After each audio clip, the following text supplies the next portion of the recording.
नमस्ते दोस्तों, भारत ने अपने मंगलयान अभियान से क्या किया हासिल, जाने इससे जुड़ी पूरी जानकारी। मिशन मार्स मंगलयान अभियान भारत के लिए एक गौरवपूर्ण उपलब्धि थी।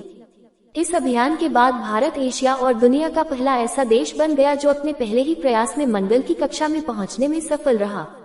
मिशन मंगल को 9 साल पहले भारत ने अपने मंगल मार्स अभियान को भेजकर पूरी दुनिया को चौंका दिया था। ये दुनिया का पहला ऐसा मंगल अभियान मिशन मंगल था जो अपने पहले ही प्रयास में सफल रहा था। सबसे खास बात यही थी कि इसकी लागत ने दुनिया के बड़े बड़े देशों को आश्चर्य में डाल दिया था। हाल ही में खत्म घोषित किए गए इस मंगलयान की बहुत सी वैज्ञानिक उपलब्धियां भी रही। आइए जानते हैं कि इस मिशन से हमें क्या हासिल हुआ। पहले ही प्रयास में सफल रहा। मंगलयान अभियान भारत के लिए एक गौरवपूर्ण उपलब्धि थी।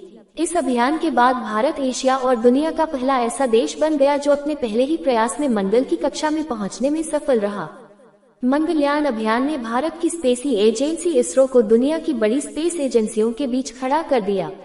लगभग एक दशक पहले प्रक्षेपित किया गया मंगलयान पिछले कुछ दिनों से संकेत नहीं भेज पा रहा था। भारतीय अंतरिक्ष अनुसंधान संस्थान इसरो ने अब खुद इस बात की जानकारी दी है कि यह अभियान खत्म हो गया है और अब वापसी नहीं कर सकता है। दरअसल मंगलयान का ईंधन खत्म हो गया था और बैटरी भी बंद हो चुकी थी, जिससे उसका फिर से चालू होना अब बहुत ही ज्यादा मुश्किल था। इसके बावजूद भी यह अभियान भारत को अंतरिक्ष क्षेत्र में बहुत बड़ी उपलब्धियां देने वाला अभियान साबित हुआ। दुनिया भर के देशों को सिखाया बहुत कुछ। मंगलयान ने अंतरिक्ष अनुसंधान में एक लंबी छलांग लगाई जिसने दुनिया के कई देशों को हैरान कर दिया। मंगलयान ने दुनिया को कई संदेश भी दिए थे, जिसमें चीन भी शामिल था। चीन उस समय तक मंगल ग्रह के लिए अपना कोई सफल अभियान नहीं भेज पाया था। इसके साथ ही भारत ने दुनिया को ये भी समझा दिया है कि वह अपनी आत्मनिर्भर तकनीकों के जरिए अंतरिक्ष उद्योग में काफी दूर तक जा सकता है। पूरी दुनिया में भारत का लोहा मनवाया। मंगलयान को दुनिया के कई देशों से तारीफ मिली क्योंकि यह अब तक का सबसे सस्ता और सफल मंगल अभियान था। मंगलयान अभियान की टीम को साल 2015 में अमेरिकी की नेशनल स्पेस सोसाइटी ने को स्पेस पायोनियर अवार्ड से भी नवाजा गया था। यहाँ तक कि भारत का विरोधी देश रहा चीन के विदेश मंत्रालय ने भी मंगलयान अभियान को प्राइड ऑफ एशिया कहा था। पहले ही प्रयास में सफल और केवल 450 करोड़ रुपए की लागत में भारत ने मंगल पर पहुंच पूरी दुनिया को चौंका दिया था।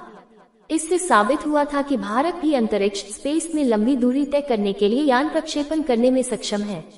इसने इसरो और उसके वैज्ञानिकों को भविष्य में और भी बड़े और लंबी दूरी के अभियानों पर काम करने के लिए प्रेरित किया है। अन्य वैज्ञानिक उपलब्धियां। मंगलयान ने अपने खाते में कई महत्वपूर्ण उपलब्धियां दर्ज कराई हैं। मंगलयान के लिए वैज्ञानिक सौर चक्र 24 के पोस्ट मैक्सिमा फेज के दौरान सौर कोरोना गतिकी समझने में एस बैंड रेडियो सिग्नल के जरिए सफलता मिली। मंगल मास के धूल भरे तूफानों के दौरान मंगल के वायुमंडल एटमॉस्फेयर से निकलने वाली गैसों का भी अध्ययन किया जा सका। इसके अलावा मंगल के वायुमंडल के बाह्यमंडल की अतिगर्म ऑर्गन गैस का पता चला। ये भी ज्ञात हुआ कि मंगल के वायुमंडल में 270 किलोमीटर की ऊंचाई पर कार्बन डाइऑक्साइड की तुलना में ऑक्सीजन की मात्रा ज्यादा है। मंगलयान अपने वलयाकार परिक्रमा पथ के बल पर जो तस्वीरें ले सका, विज्ञानियों ने उसके आधार पर मंगल का मैप तैयार किया। यदि ये जानकारी आपको अच्छी लगी हो तो चैनल को सब्सक्राइब कर लेना दोस्तों। धन्यवाद। जय हिंद।